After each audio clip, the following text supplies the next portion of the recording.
जों गावनि गाज्रि सोलोफोरखौ माब्लाबाबो दोनखोमानो हाया, गावनि गाज्रि आखुफोरखौ माब्लाबाबो लाखोमानो हाया, मिथिजाफिनखाथारो। मानोना इसोरनि गेलेनाया बेनोखा, इनाय एबा गाज्रि आखुजों देरहानाया गोबाव जोरा आरो माब्लाबाबो गोजोननाय मोना। गावनि मोजां आखल आखुफ्रासो जोंखौ गोजौआव लाङो, नाथाय गाज्रि आखल आखुफ्रा नोरखोआव लाङो।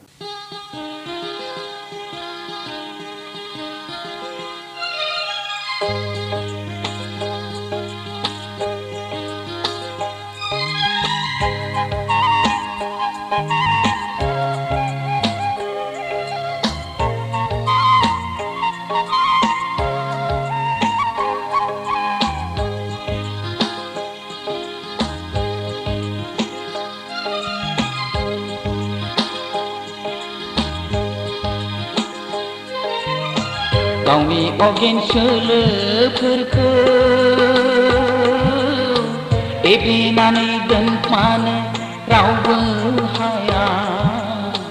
दाय सिखाव मावनानै बारग'लांनो थाखाय राहा